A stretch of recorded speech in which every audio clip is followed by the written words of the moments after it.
The story takes us to a makeshift health center in Africa, where we meet Andre, a doctor dejected by the loss of a patient, yet another victim of the lack of resources. The villagers and his assistant urge him to flee due to the threat of a feared terrorist known as Bu. Despite the warnings, Andre seeks shelter under a tree. Elsewhere, Wanda teaches children about faith. The tense arrival of Andre breaks the peace, alerting them to the urgency of escaping. Bu has learned of the presence of Americans in the area, which has piqued his interest. Quickly, they rush towards a vehicle, heading to a safer airfield. During the trip, they discuss the difficulties they face. Their medical center has been devastated, vital supplies have not arrived, and neither have the Bibles they were expecting. This leads Andre to a profound reflection on his future in that place, wondering if it is really worth staying there. At the airport, a group of young people, one with a distinguished appearance standing out among them, prepare to board a clandestine flight. Tyler, the pilot, informs them of an unexpected increase in the flight cost, further complicating the situation. Once on the plane, without the safety of seatbelts, panic grips the travelers as the aircraft shakes alarmingly. Suddenly, a mechanical failure causes the plane to begin a freefall towards the ground, plunging everyone into chaos. Regaining consciousness, Andre finds himself outside the crashed plane, frantically searching for his wife. Amidst the debris, he discovers a young woman lifeless and his wife seriously injured, trapped in the fuselage. With the help of a man named Tabo, they embark on a desperate struggle to free her from the mangled remains of the plane. Tabo, with an urgent tone, warns that they should not attempt to rescue Andre's wife hastily because her leg is trapped between the distorted metals, and any reckless movement could worsen her condition. Meanwhile, in a dark corner of the place, Max, consumed by sadness, buries a friend who did not survive the accident. Despite the tense atmosphere, Andre manages to maintain enough calm to place a makeshift bandage on Wanda's injured leg. The situation becomes complicated when Tyler confronts Tabo about the safety conditions of the plane and shows an open reluctance to speak with Andre when he tries to mediate. They find themselves in an animal refuge, a place of impressive beauty, but also of great danger, since they were only in the air for 30 minutes before their abrupt descent. Although the natural landscape is spectacular, it is also the habitat of predators such as lions, leopards, and hyenas. Tyler informs them that the city of Quana is to the east, but they are concerned about the scarcity of water and that reaching the city could take them a whole day. As night approaches, the danger increases since many wild animals are more active during those hours. Andre decides to stay with his wife and urges the rest of the group to seek help in the city. Despite Tyler's warnings about the dangers of staying in an area with lions, Andre stands firm in his decision.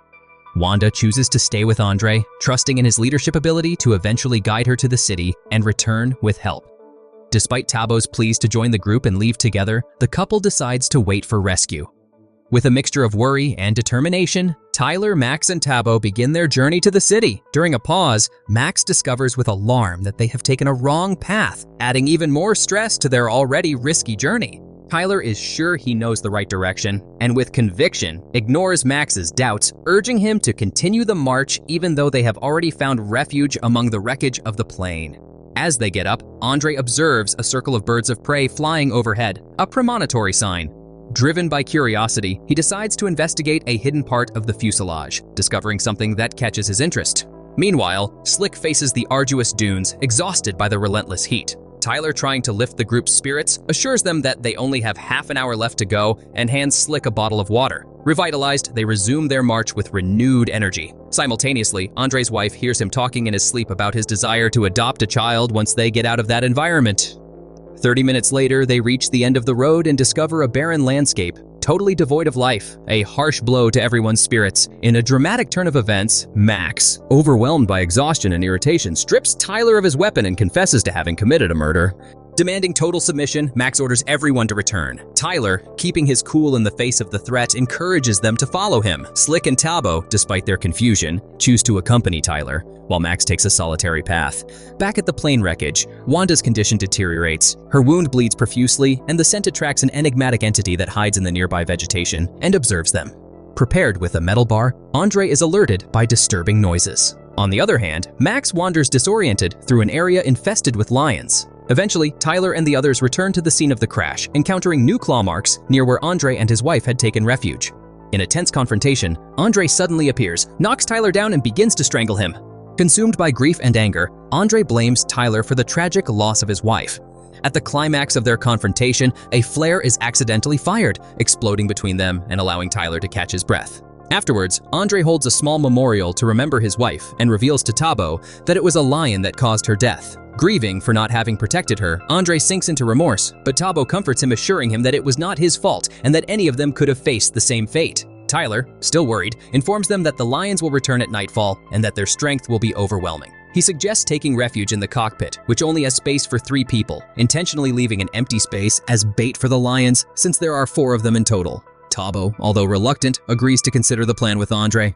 In a tense encounter, Andre confronts Tyler by showing him a rhinoceros horn, evidence of his involvement in illegal trafficking. Tyler, astonished, is speechless. Andre, increasingly angry, accuses Tyler of being indirectly responsible for the deaths of young people in his village by not carrying the necessary medical supplies, suggesting that the overweight of the plane was the cause of the accident. Tyler defends himself, denying any link to the accusations, and finally walks away from the group. With the arrival of night, the group holds a draw to decide who will be left out of the plane's shelter. Slick is chosen, but he suggests that Tabo, hired by his father as a guide, should be the one to stay outside. Slick even offers $1 million to trade places, but Tabo rejects the offer, refusing to be bought. Before they take refuge, Andre tries to give Tabo a necklace with a cross, but he rejects it, claiming that he doesn't believe in anything. As the less threatening animals seek shelter, the nocturnal predators begin to prowl. Tyler instructs Slick to light a fire and provides him with firewood. Afterwards, Tyler joins Andre and Tabo inside the plane. Elsewhere, Max continues alone, uneasy about the sounds of the hyenas and the nearby roar of a lion. In the silence of the plane, Slick was sinking into a deep sleep when a distant echo of a gunshot shattered the calm. Startled, Max fired towards a lion prowling nearby. However, he ran out of bullets before hitting it. In another corner, Tyler, who had gotten up to use the bathroom, inadvertently woke Slick, unaware of the snake that was stealthily infiltrating the plane. Returning to the cockpit, Tyler plunged back into the world of dreams, ignoring the reptile crawling towards his feet. Night was closing in on them as Slick fell back into the arms of Morpheus, and outside, the luminous eyes of 3 felines gleamed in the undergrowth. A lion prowled near the plane while everyone inside lay asleep.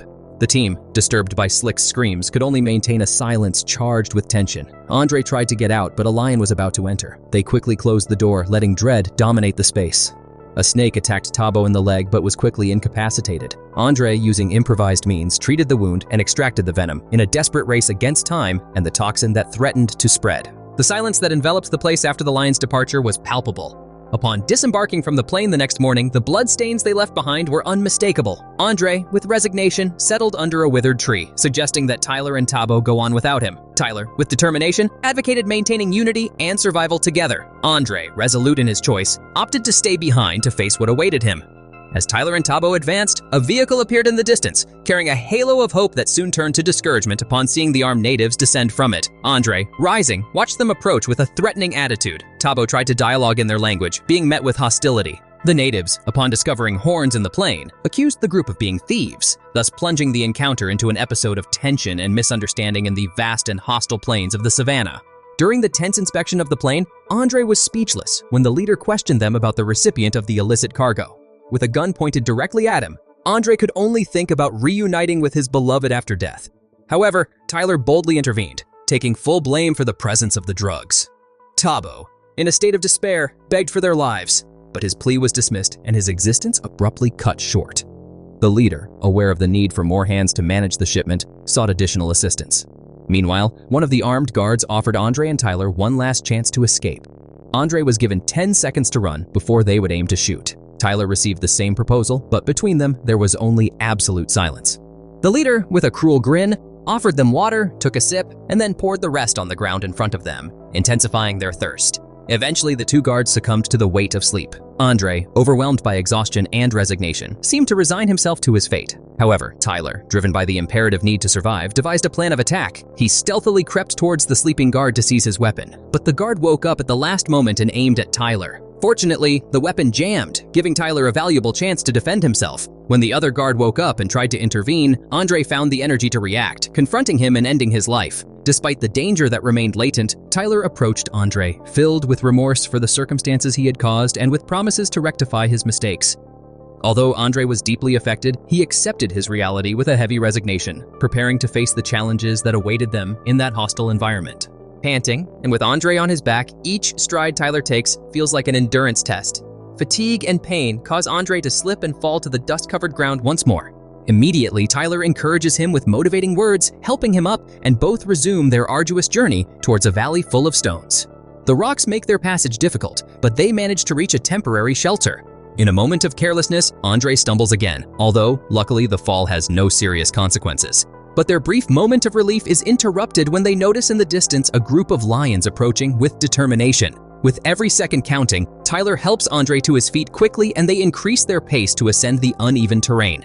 Upon reaching the summit, they discover plumes of smoke in the distance, a sign of human activity. Although the lions are close and pose an imminent danger, Tyler chooses to remain silent so as not to discourage Andre, whose only hope is to reach a nearby village. In the valley, the lions sniff the air, sensing their presence. Just as they are about to give up, a gust of wind carries the scent of the fugitives towards the predators, rekindling their interest. At that decisive moment, a scorpion, alerted by their proximity, jumps towards them. Knowing the risk involved in any sudden movement, they freeze. The scorpion heads for Andre, but Tyler intervenes in time, diverting the attack with a subtle movement, which accidentally catches the attention of a lion. Aware that they cannot relax, Tyler takes a drastic measure. He covers himself with Andre's blood to mask his own scent. After a quick and moving goodbye full of promises to meet again, he decides to attract the lions to offer Andre one last chance to escape, ignoring his friend's pleas. With unwavering firmness in his gaze, Tyler rises and leaves his hiding place among the rocks. In an act of pure bravery, he deliberately shows himself to attract the lion, putting his own life at stake for Andre's safety. As Tyler faces his fate, Andre continues to trudge under the scorching desert sun until finally, overwhelmed by exhaustion, he collapses on the hot sand. The silence is interrupted by the ominous howl of approaching hyenas. Terrified but determined not to have a tragic end, Andre rises with difficulty, arming himself with a stick and preparing to fight in a final gesture of resistance, motivated by Tyler's heroic sacrifice. At the most critical moment, lightning illuminates the sky and strikes with a roar nearby, scaring away the predators. Soon after, it begins to rain, providing Andre with unexpected relief that quenches his thirst and allows him to take a break, lying under the now cloudy and weeping sky. As the storm subsides, Andre, revitalized, opens his eyes and makes out a silhouette in the distance. Mixed emotions arise at the thought that it could be his wife. But as he focuses his vision, he recognizes an old friend from his tribe, accompanied by another man. Both rush towards him, helping him reach a safe haven where he is reunited with the rest of his group. This exciting reunion puts an end to his agonizing journey, highlighting Andre as the unlikely and sole survivor of that fatal encounter.